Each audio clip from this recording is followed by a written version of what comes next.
In this video, we are going to talk about proverbs. Now, generally we understand from the name itself. Now, I will tell you the meaning of the proverbs. Proverbs are basically somebody's life sayings or maybe somebody's advice, something like that, that somebody who is very experienced in nature has given us in form of a sentence, in form of particular set of words. Those are proverbs. Now we need to use them more frequently in our lives. We can use it metaphorically. If you remember on the first or second introductory video of mine, I told you that I gave myself a metaphor, that is moonlight. So I be the moonlight in somebody's darkness. I try to be the light. So this is how the proverbs comes metaphorically. You want to explain some situation, some scenario, some I would say connection, then you can take help of proverbs. So whenever you write, whenever you speak, you can take help of proverbs. In your native language, there must be proverbs already. But today we are going to talk about some of the English proverbs, and many of them, like around 1,000 of them, have been given in your notes itself. But we are going to talk about the five or few of one, and we would talk about the application of it. Okay. So, for example, if I say, I went for a trip to Europe, I thoroughly enjoyed it.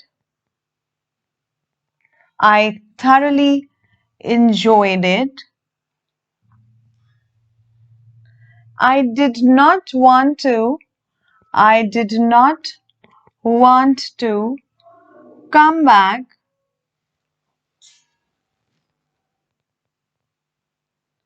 to the base place. To the base place. Base place in the sense my hometown or something like that, where I belong to. Then eventually,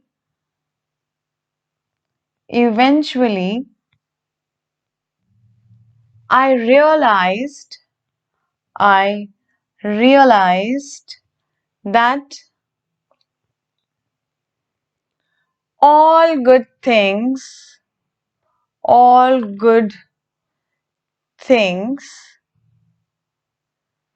comes to an end. Comes to an end. So here, what did I do? I told you the scenario. I went for a trip and I did so many things. I did not want to come back. And then I used a proverb in the end, in the conclusion sentence. I used four sentences, 3 to 4 sentences, where in the end, I told you with the terms of proverb, how did I feel at that moment?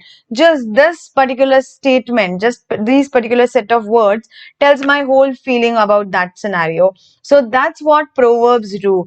Proverbs has a magic. You can use it as a magic in your sentence if you know where to use the right ones. Okay, so be very careful to use the right proverbs. It makes your conversation, your writing, your speaking more efficient, more, I would say, stronger.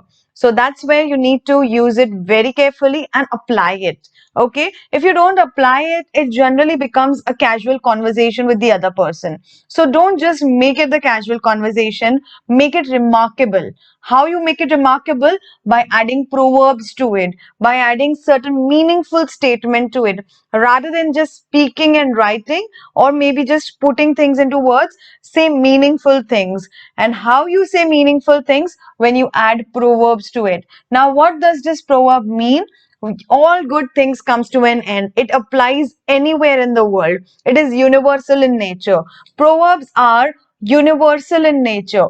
How it is in universal in nature? You can apply it to any scenario. Maybe say some party, some get together, some trip, any situation, any happy place you take, you can put this proverb over there and you can make it happen like magic, right? So this is the power of proverbs. I would quote some more and then we would go to the other topic. So one is, absence makes the heart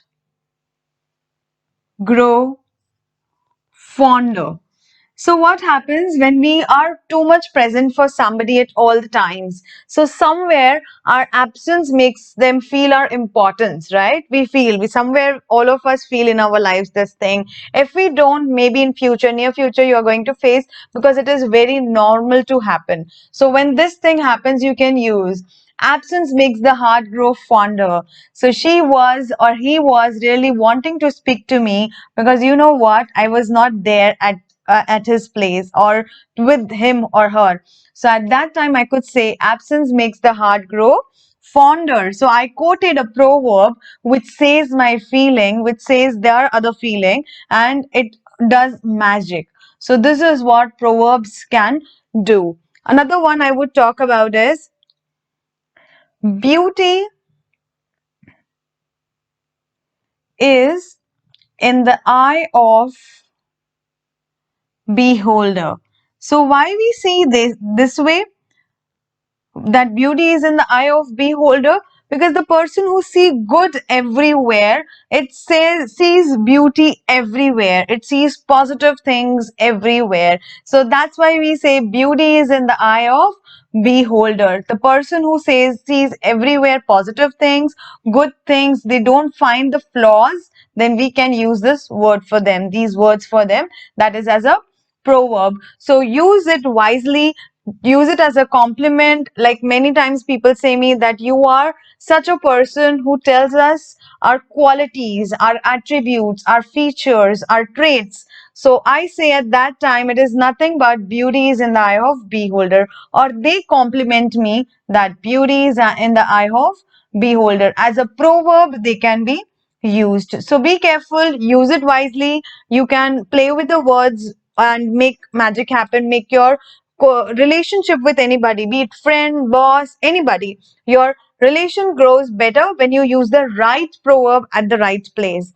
One I would say is actions speak louder than words. This you might have heard somewhere. Action speaks louder than words.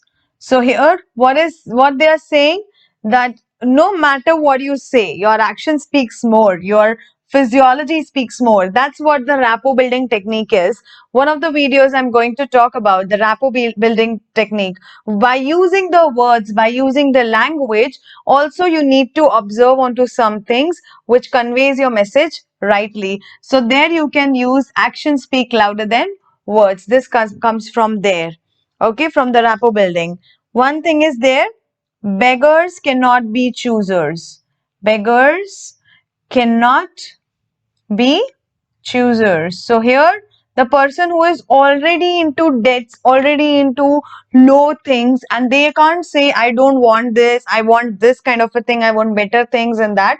They are already in need. When they are needy, they can't choose things. They need to accept what has come. So much detailed example, but just in one sentence, one proverb, you can just convey your message. So beggars cannot be choosers. So use the proverbs wisely. I have added around 1000 proverbs. Around many of them I have given meanings as well.